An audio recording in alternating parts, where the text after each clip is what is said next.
નમસ્કાર. જનતા વિદ્યાલય ઝાડિયા પરિવાર સાથે સંકળાયેલા સૌ સ્વજનો, મિત્રો, વાલા વિદ્યાર્થી ભાઈઓ અને બહેનો, આજે આ વર્ચ્યુઅલ વર્ગખંડમાં આપણી સાથે વાત કરવી છે ધોરણ 10ના ગુજરાતીની. સ્વાભાવિક પ્રશ્ન થશે કે ગુજરાતીની વાત મારે શું કામ કરવાની? એનું કારણ તમને પહેલા આપી દઉં મિત્રો. ધોરણ 10ના ગુજરાતીમાં મને બહુ ગમતો એક પાઠ છે. આચાર્ય વિનોબા ભાવેએ એક સરસ મજાનું પુસ્તક લખ્યું છે, ભારતીય સંસ્કૃતિની સિદ્ધિ. અને ભારતીય સંસ્કૃતિની સિદ્ધિનો જે નિબંધ છે, એ નિબંધનો એક ભાગ ધોરણ 10ના પાઠ્યપુસ્તકમાં આપ્યો છે. એક સમજવા જેવો વિષય વસ્તુ આપણી પાસે આવી છે ધોરણ 10ના પાઠ્યપુસ્તકમાં. એટલે મને થયું કે આ 9મા ધોરણના ગુજરાતીનો 10મો પાઠ, એની વાત તમારી સાથે કરું. 9મા ધોરણના ગુજરાતીનો 10મો પાઠ છે ભારતીય સંસ્કૃતિની સિદ્ધિ. આ પાઠ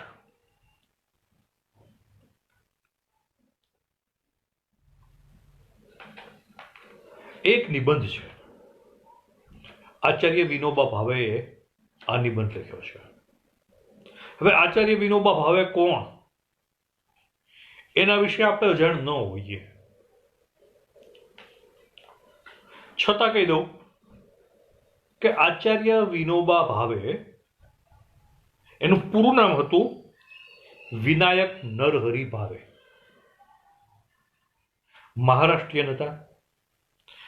એમનો જન્મ મહારાષ્ટ્રના રાયગઢ જિલ્લાના ગાગુડે નામના ગામમાં થયો હતો. 1895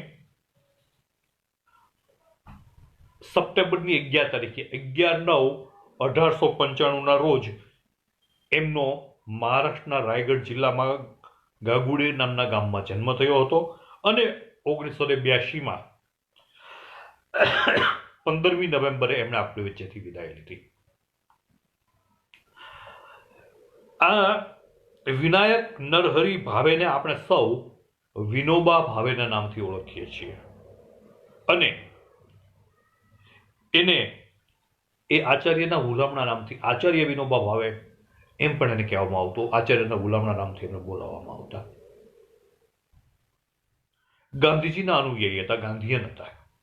ગાંધીજીની અહિંસાની, અંત્યોદયની આ બધી વિચારધારા એ ભરેલા હતા. સાથે સાથે એનું એક અનન્ય અંગ હતું, એમનું એક અલગ જ ક્ષેત્ર હતું, અને એ હતું ભૂદાન ચળવળ. તમે સમાજશાસ્ત્રમાં, સામાજિક વિજ્ઞાનમાં વિનોબા ભાવેની આ ભૂદાન ચળવળ વિશે વિગતે ભણશો. એમણે, જેમની પાસે વધારે જમીન છે, એ ગરીબોને ખેતી માટે, પોતાની આજીવિકા માટે ભૂમિનું દાન કરે, એ પ્રકારની ગામડે ગામડે ફરી અને એક ચળવળ એમણે ઉપાડી હતી, જેને ભૂદાન ચળવળના નામે ઓળખાય છે. એ ભૂદાન ચળવળના એ પ્રણેતા હતા. સરસ મજાના ચિંતક હતા, લેખક હતા, મૌલિક ચિંતક હતા. પોતાની રીતે વિચારીને લખતા હતા. એમણે ભગવદ્ ગીતાનો પોતાની મરાઠી ભાષામાં અનુવાદ કર્યો, અને ગીતા પ્રવચનો લગભગ ભારતની દરેક ભાષામાં અનુવાદિત છે. એ સિવાયના એના પુસ્તકો એટલે વિચાર પોથી, સ્થિત પ્રજ્ઞ દર્શન, મધુકર, ક્રાંતિ દર્શન, સ્વરાજ્ય, ભૂદાન ગંગા ભાગ 1 થી 10 ખૂબ વાંચવા જેવા છે. આ બધા એના મહત્વના પુસ્તકો છે. એને બહુ પ્રતિષ્ઠિત એવો મેગ્સેસે એવોર્ડ, એમજ ભારત રત્નથી પણ આ વિનોબા ભાવેને નવાજવામાં આવ્યા. વિનોબા ભાવે વિશે તો જેટલી વાતો કરીએ એટલી ઓછી છે. એટલું બધું એનો આપણો સામાજિક ક્રાંતિ લાવવા માટે એટલું મોટું એનું પ્રદાન છે. પણ હવે આપણે આપણા પાઠ તરફ જઈએ છીએ. નિબંધ એમણે લખ્યો છે ભારતીય સંસ્કૃતિની સિદ્ધિ એના તરફ જઈએ. પહેલા ઉપસંહારમાં જ કહી દઉં કે આ નિબંધમાં એમણે 3 અવસ્થાઓ, પ્રકૃતિ, સંસ્કૃતિ અને વિકૃતિ, એનું બહુ સરસ મજાનું વર્ણન કર્યું છે. આપણે એ સમજવાનું છે પ્રકૃતિ એટલે શું, સંસ્કૃતિ એટલે શું અને વિકૃતિ એટલે શું. આ ત્રણેય શબ્દો વચ્ચેનો ભેદ એમણે સરસ રીતે મૌલિક રીતે આપણને સમજાવ્યો છે અને આપણને એવી ભલામણ કરી છે પોતાના આ નિબંધથી કે વિકૃતિને છોડી દો, પ્રકૃતિમાં જીવો અને પ્રકૃતિને સંસ્કૃતિ સુધી લઈ જવાનો પ્રયત્ન કરો. બહુ સરસ રીતે, બહુ ઉમદા ઉદાહરણોથી આ આખી પાઠ, આખો નિબંધ એમણે લખ્યો છે. ભારતીય સંસ્કૃતિની જે ખૂબીઓ છે, વિદેશો કરતા ભારત જે બાબતોમાં જુદું પડે છે, એમનો ખાસ એ ઉલ્લેખ કર્યો છે. અને પ્રકૃતિ, વિકૃતિ અને સંસ્કૃતિ, આ 3 શબ્દોને સમજાવવાનો અને પ્રકૃતિને સંસ્કૃતિ સુધી ઉડાન ભરાવવાનો, એને અપ કરવાનો પ્રયત્ન કરવાનો આપણને સમજાવ્યું છે. ચાલો આપણે આ પાઠ તરફ આગળ વધીએ. પહેલા 3 શબ્દોનો અર્થ આપણે સ્પષ્ટ કરી લઈએ. પ્રકૃતિ એટલે શું, સંસ્કૃતિ એટલે શું અને વિકૃતિ એટલે શું. એક નાનકડા એવા ઉદાહરણથી આપણે વાત કરીએ. આપણને ભૂખ લાગે ને આપણે જમીએ એ પ્રકૃતિ છે. આપણને ભૂખ લાગે અને આપણે જમીએ, જેટલી ભૂખ લાગ્યું છે એટલું અન્ન આપણે લઈએ, આહાર લઈએ, એ પ્રકૃતિ છે. પણ ભૂખ ન હોય છતાં પણ ભાવે તે અમર્યાદિત રીતે આપણે ખાઈએ તો એ વિકૃતિ છે. ન ખાવાનું ખાઈએ એ વિકૃતિ છે.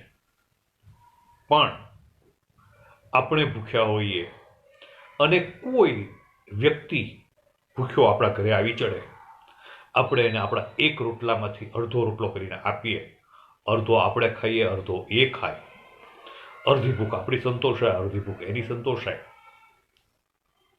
આ સંસ્કૃતિ છે. આપણે ઉપવાસ કરીએ, એકટાણા કરીએ, આધ્યાત્મ માટે, ઈશ્વર માટે આપણે આપણા અન્નનો ત્યાગ કરીએ, એ સંસ્કૃતિ છે. પ્રકૃતિ, સંસ્કૃતિ અને વિકૃતિ, આ 3 શબ્દોને આપણે આ રીતે સમજીએ છીએ.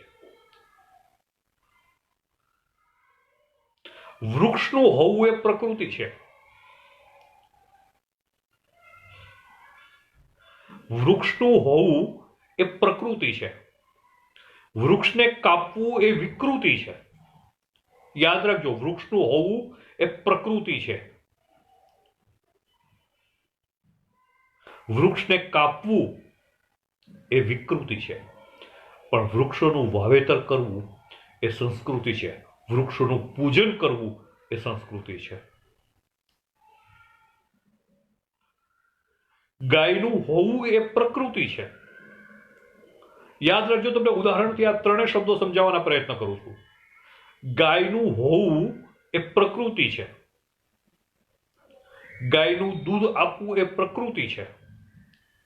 પણ એ ગાયને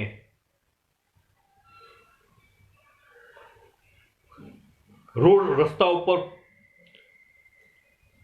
ન ધણિયાથી મૂકી દેવી, એને પ્લાસ્ટિક ખાવા મજબૂર કરવી એ વિકૃતિ છે. અને એ ગાયનું પૂજન કરવું એ સંસ્કૃતિ છે. એ ગાયને માતા તરીકે પૂજન કરવું એ સંસ્કૃતિ છે. નદીનું હોવું, નદીનું વહેવું, નદીમાં પાણી હોવું એ પ્રકૃતિ છે. એને પ્રદૂષિત કરવી, એમાં જે હાથમાં આવે એ ફેંકવું, કચરો ફેંકવો, એ વિકૃતિ છે. પણ એ નદીનું માતા તરીકે, મા ગંગા તરીકે, મા નર્મદા તરીકે એનું પૂજન કરવું, એની જાળવણી કરવી, એની દેખભાળ રાખવી, એની સફાઈનું ધ્યાન રાખવું, એને નિર્મળ રાખવી, એ સંસ્કૃતિ છે. તો આટલા ઉદાહરણો પછી એક વાત આપણે સમજીએ કે ઈશ્વર દત્ત જે છે, જે ઈશ્વરે આપેલું છે આપણને, એ તમામ વસ્તુનો આપણે સમાવેશ પ્રકૃતિમાં કરીએ છીએ. ઈશ્વરે આપેલું છે, પરમાત્માએ જે આપ્યું છે પ્રકૃતિ છે. પરમાત્માની દેન છે પ્રકૃતિ છે. એને વીખી નાખીએ, એને બગાડી નાખીએ, એનો નાશ કરી દઈએ, એ વિકૃતિ છે. પણ એને પ્રકૃતિના આદર સાથે આપણે એનું સન્માન કરીએ, પ્રકૃતિની જાળવણી કરીએ, પ્રકૃતિનો આપણે યથાયોગ્ય ઉપયોગ કરીએ, માનવ જાતની સુખાકારી માટે એ પ્રકૃતિનો ઉપયોગ કરીએ, એ સંસ્કૃતિ છે. આ સંસ્કૃતિ, પ્રકૃતિ અને વિકૃતિ ભારતમાં ક્યાં છે એની ચર્ચા, એની વાત આ નિબંધમાં આચાર્ય વિનોબા ભાવેએ કરી છે. દરેક માણસને પોતાની પ્રકૃતિ હોય છે. આ તો આપણે વાત કરી એ પર્યાવરણની વાત કરી. દરેક માણસને પોતાની પ્રકૃતિ હોય છે. એ માણસ પોતાની પ્રકૃતિથી વિરુદ્ધ રીતે નીચો ઉતરે. પ્રકૃતિ એટલે ફરી એક વખત માણસના સંદર્ભમાં આપણે સમજીએ. માણસના સંદર્ભમાં માણસ કોને કેવો? 2 હાથ, 2 પગ, નાક, કાન, આંખ હોય એને માણસ કેવો? ના, એ તો માણસનું શરીર છે, એ તો માણસનું બોડી છે. માણસને માણસ ત્યારે જ કહેવાય જ્યારે એની અંદર માણસાઈ હોય, અને એ પ્રકૃતિગત છે. માણસમાં માણસાઈ હોવી એ પ્રકૃતિ છે.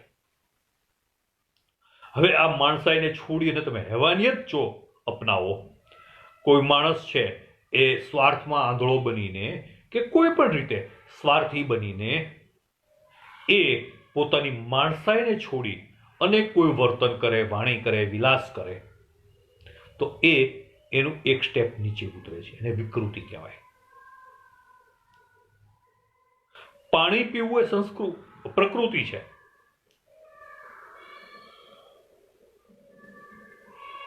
પણ દારૂ પીવો એ વિકૃતિ છે. તો જ્યારે માણસ પોતાના અંગત સ્વાર્થ માટે, મોજશોખને પૂરા કરવા માટે કોઈ પણ રીતે એ માણસાઈ છોડીને કોઈ કામ કરે તો એ વિકૃતિ છે. અને પ્રકૃતિગત આપેલા જે લક્ષણો છે એને માનવ જાતના ઉત્થાન માટે વાપરે, પોતાની આસપાસ રહેલા લોકો માટે વાપરે, લોકોની સુખાકારી માટે વાપરે, તો એ સંસ્કૃતિ છે. તો આપણે અહીંયા પ્રકૃતિ, સંસ્કૃતિ અને વિકૃતિ એની વચ્ચેનો ભેદ સમજીએ છીએ. આપણે સમાજમાં નજર કરીએ તો પુરાતન કાળથી આપણે તો બહુ બધા, ભારતનો બહુ ઇતિહાસ બહુ જૂનો છે અને અનેક ગ્રંથોમાં સંગ્રહાયેલો છે. આપણે વાર્તાઓ સ્વરૂપે વાંચીએ છીએ. આપણને આપણા સમાજમાં આ બધું જ જોવા મળે છે. પુરાતન કાળમાં પણ વિકૃતિઓ હતી, પ્રકૃતિ તો હોય જ, અને એક સંસ્કૃતિ પણ હતી. તો વિકૃતિ અને સંસ્કૃતિ વચ્ચેનો ભેદ સમજી અને આપણે આપણી પ્રકૃતિ અને સંસ્કૃતિ તરફ અપ કરવાની જરૂર છે, લઈ જવાની જરૂર હોઈ શકે.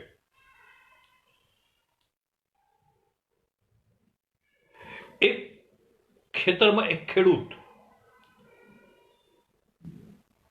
એક વાવે છે. હું આપણી સંસ્કૃતિની વાત કરું છું. એ વાવીને પછી હમણાં સુધીનો ઇતિહાસ બોલે છે. એ પોતાના ખેતરેથી પોતાએ પકવેલું ધાન કે જે જણસ છે એને ઘેર લઈ જાય એ પહેલા ગરીબ, ગુરબા, બ્રાહ્મણ, આ બધાનો, મંદિર, આ બધાનો એ ભાગ કાઢતો. પોતે મહેનત કરીને એ બધું પેદા કર્યું છે, એમ છતાં એ પ્રકૃતિ છે. પોતે મહેનત કરી પોતાના માટે પેદા કરવું એ પ્રકૃતિ છે. પણ એમાંથી પણ જે પરવશ લોકો છે, જેને જરૂરિયાત છે, એના માટે ભાગ કાઢવો હોય એ સંસ્કૃતિ છે. અને કોઈકનું પડાવી લેવું. કોઈ ખેડૂતે સરસ મજાનો પાક ઊભો કર્યો છે અને એ પાકને કોઈ ચોર લૂંટારો આવી અને લૂંટી જાય, ખળામાંથી ધાન્ય લઈ જાય, રાત્રે આવીને કપાસ વીણી જાય, તો એ વિકૃતિ છે. દરેક સમાજમાં પ્રકૃતિ, સંસ્કૃતિ અને વિકૃતિ આ બધું જોવા મળે છે. ક્યારેક વિકૃતિમાં કેટલાક લોકોને આનંદ પણ આવતો હોય છે. આ મનોવૈજ્ઞાનિક બાબત છે.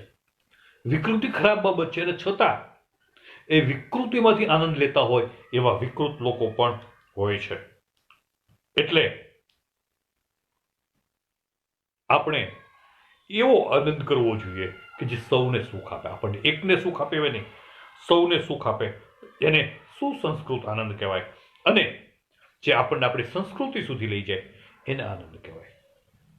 આપણા મોટા ભાગના તહેવારો ભારત વર્ષમાં આપણે સાથે મળીને ઉજવીએ છીએ. આપણામાં ભેગા થવાનું બહુ મોટું મહત્વ છે સુખ અને દુઃખના પ્રસંગે. આ સંસ્કૃતિ છે. સંસ્કૃતિ ક્યારેય ખરાબ ના હોય, વિકૃતિ ખરાબ હોય. વિકૃતિ ક્યારે સારી ન હોય, સંસ્કૃતિ ક્યારે ખરાબ ન હોય. પ્રકૃતિ એને તો સારા કે ખરાબ સાથે સંબંધ નથી. પ્રકૃતિ તો પ્રકૃતિગત છે, એમ કહીએ કે પરમાત્માએ આપેલી વસ્તુ છે. એ સારી કે ખરાબ ન હોય. એને આપણે ખરાબ કરીએ તો એ વિકૃતિ થાય, એને આપણે સારી કરીએ તો એ સંસ્કૃતિ થાય. એટલે કેટલીક વખત આપણે વિકૃતિને પણ સંસ્કૃતિ માની લેતા હોઈએ. પ્રકૃતિથી આગળ વધીએ તો સંસ્કૃતિ આવે, પ્રકૃતિથી નીચા ઉતરીએ તો વિકૃતિ આવે. કેટલીક વખત આપણે પ્રકૃતિને વિકૃતિ તરફ લઈ જઈએ અને વિકૃતિને સંસ્કૃતિ માની લેવાની ભૂલ કરીએ. તમને થાય આ શું? કેટલાક સમાજ આજે એવા છે કે જેમાં અનેક પ્રકારની બદીઓ છે, કુરિવાજો છે, વ્યસનો છે, અને એને એ લોકો પોતાની સંસ્કૃતિના નામે ખપાવે છે. કેટલાક સમાજમાં દારૂ પીવો, તાળી પીવી એ પોતાની સંસ્કૃતિનો એક ભાગ ગણાવે છે. સંસ્કૃતિ ક્યારેય આવી ન હોય, એ વિકૃતિ છે. પ્રકૃતિ નથી, વિકૃતિ છે. તો એ વિકૃતિને સંસ્કૃતિ ન ગણાવે, કે સંસ્કૃતિ ક્યારેય ખરાબ ન હોય, વિકૃતિ ક્યારેય સારી ન હોય. એટલે વિકૃતિને ક્યારે સંસ્કૃતિ માની લેવાની ભૂલ ન કરાય.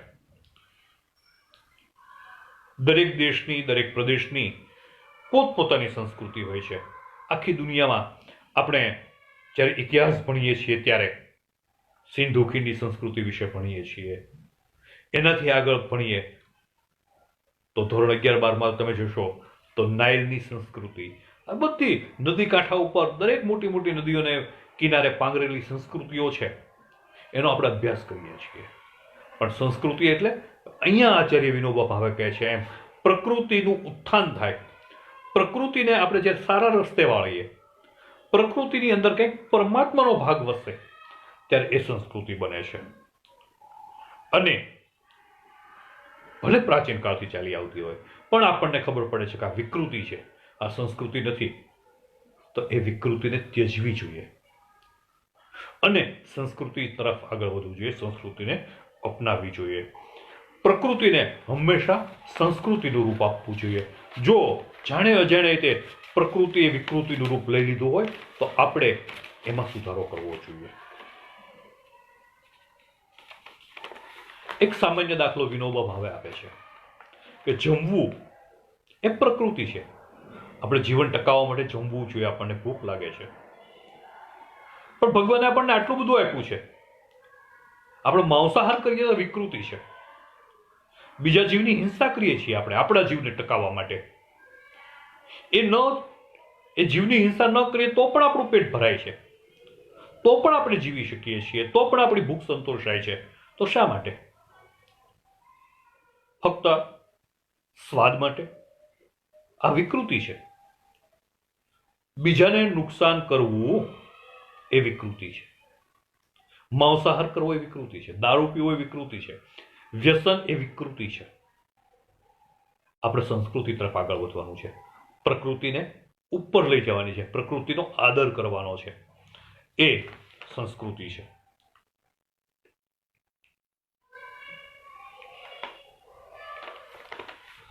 વિજ્ઞાનને સંસ્કૃતિ સાથે જોડવામાં આવે છે.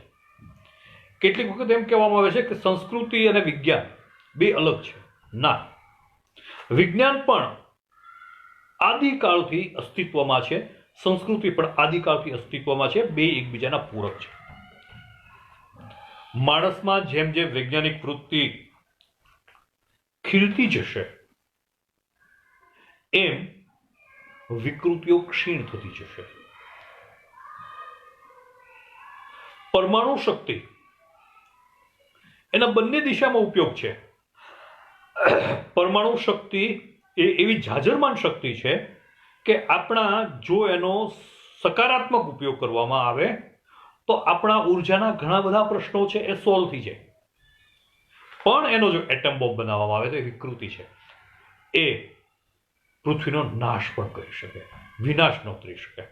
જે વિનાશ નોતરી શકે પ્રકૃતિ ન હોય, એ સંસ્કૃતિ ન હોય, એ વિકૃતિ છે. પણ એનો સર્જનાત્મક ઉપયોગ થાય એ સંસ્કૃતિ છે. એટલે કેટલીક વખત આપણે વિકૃતિ અને સંસ્કૃતિ સમજી બેસીએ છીએ. આપણે જ્યારે લર્નડ પર્સન છીએ, ભણેલા ગણેલા વ્યક્તિ છીએ, શિક્ષિત છીએ, ત્યારે આપણે અહીંયા આચાર્ય વિનોબા ભાવેની પણ અપેક્ષા છે કે આપણે આ બે વચ્ચેનો સંસ્કૃતિ અને વિકૃતિ વચ્ચેનો ભેદને સમજી વિકૃતિથી દૂર રહીએ, સંસ્કૃતિની દિશામાં આગળ વધીએ, સંસ્કૃતિને બળવત્તર બનાવીએ. આપણે અનાદિકાળથી વિકૃતિ અને સંસ્કૃતિનું પૃથ્થકરણ ચાલ્યું આવે છે અને માણસ કાયમ એ વિચારતો જ રહેશે કે આમાં શું પ્રકૃતિ છે, શું વિકૃતિ છે.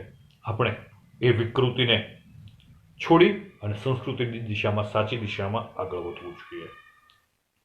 આપણે વાત કરીએ ભારતની. ભારતની સંસ્કૃતિ વર્ષો જૂની છે. એટલું જ નહીં, આખે વિશ્વમાં જેનો ડંકો વાગતો હતો એવી સંસ્કૃતિ છે. બૃહદ ભારત હતું અને એની જે સંસ્કૃતિ છે એને આપણે ભારતીય સંસ્કૃતિ કહીએ છીએ. આજે પણ આપણે ગુજરાતની સંસ્કૃતિ કે મહારાષ્ટ્રની સંસ્કૃતિ કે આવું પ્રાદેશિક સ્થાન આપવાને બદલે આપણે આપણી સંસ્કૃતિને ભારતીય સંસ્કૃતિ કહીએ છીએ. આપણી જાતને આપણે ભારતીય કહીએ છીએ. આ પણ એક સંસ્કૃતિનું લક્ષણ છે. આપણે પ્રાદેશિકતામાં સંકળાયેલા નથી. આપણે આપણા દેશને વફાદાર છીએ. આપણે પહેલા ભારતીય છીએ, પછી ગુજરાતી છીએ. એટલે ભારતને વિશ્વમાં સંસ્કૃતિની પ્રયોગશાળા કહેવામાં આવે છે. ભારત એક જ દેશ એવો છે કે જે ગાયની અર્થાત પશુઓની પૂજા કરવામાં આવે છે. ભારત એક જ દેશ એવો છે કે જે નદીઓની પૂજા કરવામાં આવે છે, પહાડોની પૂજા કરવામાં આવે છે, પથ્થરોની પૂજા કરવામાં આવે છે. ભારત એક જ દેશ એવો છે કે જ્યાં નદીઓની પૂજા કરવામાં આવે છે, સમુદ્રની પૂજા કરવામાં આવે છે, વૃક્ષોની પૂજા કરવામાં આવે છે, સ્ત્રીઓની પૂજા કરવામાં આવે છે.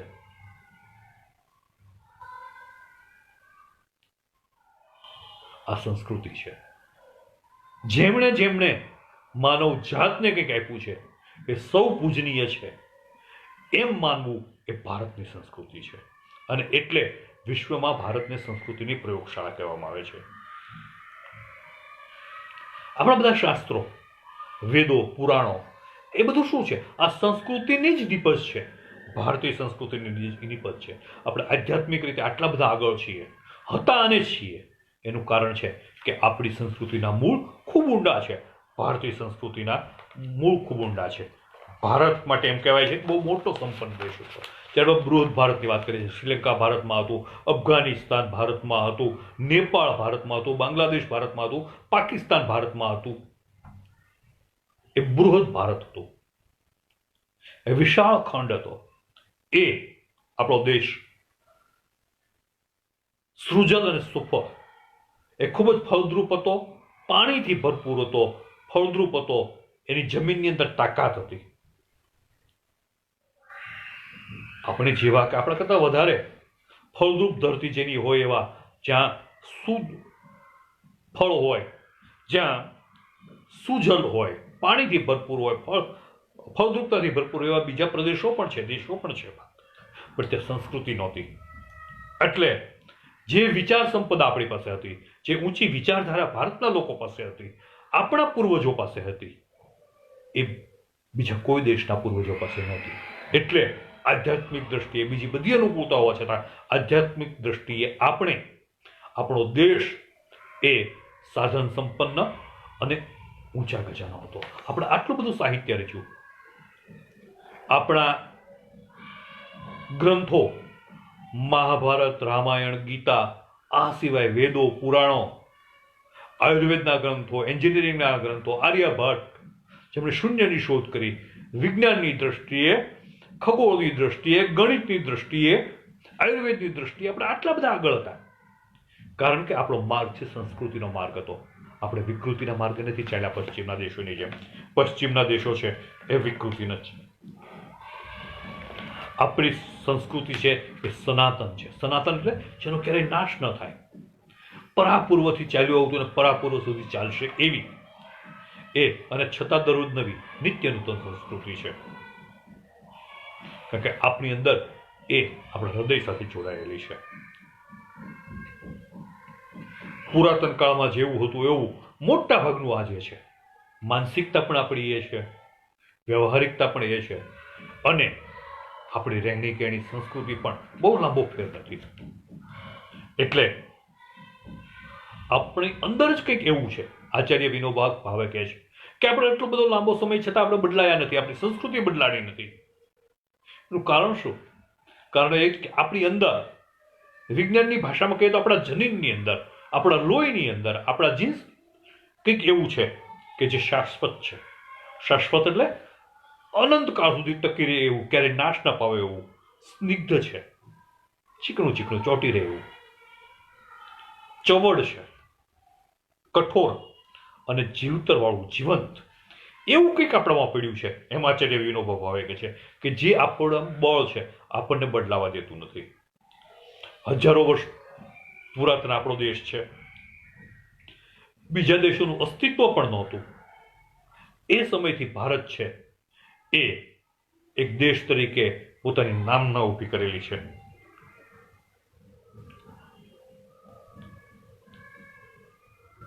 આ દેશ ભારત છે અને આપણે સૌ ભારતીય છીએ. દુર્લભ મહારાષ્ટ્રે જન્મ, દુર્લભ ગુજરાતે જન્મ એવું આપણે નથી બોલતા.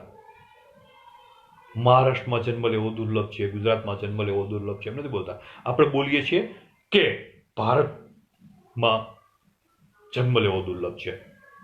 ભારતમાં જન્મ લેવો એ જ પરાપૂર્વના કોઈ પુણ્ય હોય તો જ ભારતની આ પવિત્ર ધરતી ઉપર માણસ જન્મ લે એવું કહેવાય છે. ભલી ભારત ભૂમિ ભલે કુલ જન્મ, તે ધન્ય છે. નરસિંહ મહેતાએ ગાયું હતું.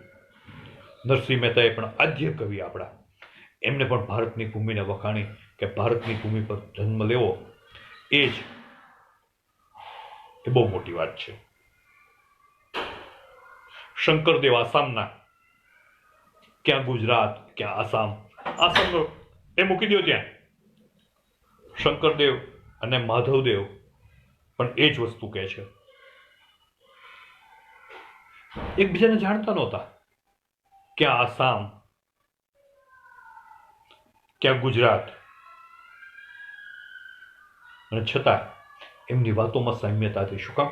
બંને ભારતીય હતા, બંનેના લોહીમાં ભારત વસતું હતું અને બંને ભારતને સમજતા હતા.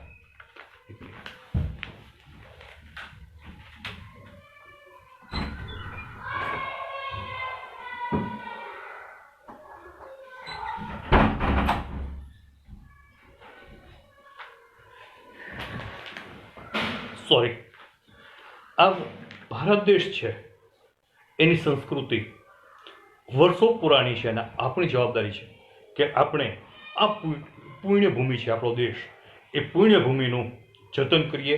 આપણને જન્મ મળ્યો છે આ દેશની ધરતી ઉપર, આ પુણ્યભૂમિ ઉપર આપણે તો ધન્ય થઈ ગયા છીએ. આપણે આપણી સંસ્કૃતિનું લાલન પાલન અને પોષણ કરવાનું છે. આપણી પ્રકૃતિને આપણે સંસ્કૃતિની દિશામાં હજી આગળ વધારવાની છે. વિકૃતિને ક્યાંય સ્થાન ન મળે એ આપણે જોવાનું છે. કારણ કે ભારતનું અભિમાન એ ભારતની પ્રકૃતિ નથી, ભારતની સંસ્કૃતિ છે. પ્રકૃતિ તો આપણે પહેલા વાત કરીએ એમ દરેક પાસે હોય, કારણ કે એ ઈશ્વર આપે છે. ઈશ્વરે જે સ્વરૂપમાં આપ્યું છે એ પ્રકૃતિ છે. એ સ્વરૂપને આપણે સત્કર્મથી સારી દિશામાં, સાચી દિશામાં, લોકોની સુખાકારી માટે, ફક્ત લોકો એટલે માણસો નહીં, જે સજીવો છે પૃથ્વી ઉપર એની સુખાકારી માટે આપણે વાપરીએ, એ પણ પ્રકૃતિની દેન છે. એને રંજાડ્યા વિના, સ્વાર્થી બન્યા વિના આપણે એ પ્રકૃતિનો સદુપયોગ કરીએ એ સંસ્કૃતિ છે. એટલે અપરંપાર ભાષાઓ, ઘણા બધી જુદા જુદા રીત રિવાજો. જો રીત રિવાજો એ સંસ્કૃતિ નથી. રીત રિવાજો તો બહુ નાની બાબત છે, પણ દેશને આ જે સંસ્કૃતિ છે એની જાળવણી કરવાની જવાબદારી આપણી છે. પ્રકૃતિથી આગળ વધી, વિકૃતિને ક્યાંય પાછળ છોડી પ્રકૃતિથી આગળ વધી અને આપણે સંસ્કૃતિને જાળવી રાખવાની છે. ફક્ત જાળવી રાખવાની છે એમ નહીં, પણ આપણે એને આગળ વધારવાની છે. આચાર્ય વિનોબા ભાવેનું જે મોટો નિબંધ છે ભારતીય સંસ્કૃતિ, એમાંથી આ એક આટલો એવો ખંડ, બહુ સરસ વાત છે આની અંદર, એ મેં તમને અહીંયા વિસ્તૃત કરવાનો, સમજાવવાનો પ્રયત્ન કર્યો છે. આના સ્વાધ્યાય માટે નવીનભાઈ તમારી સાથે વાત કરશે. અત્યારે આપણે ગુજરાતી ધોરણ 9 પાઠ 10 ભારતીય સંસ્કૃતિની સિદ્ધિ એની ચર્ચા પૂરી કરીએ છીએ. આભાર. જય હિન્દ, જય ભારત.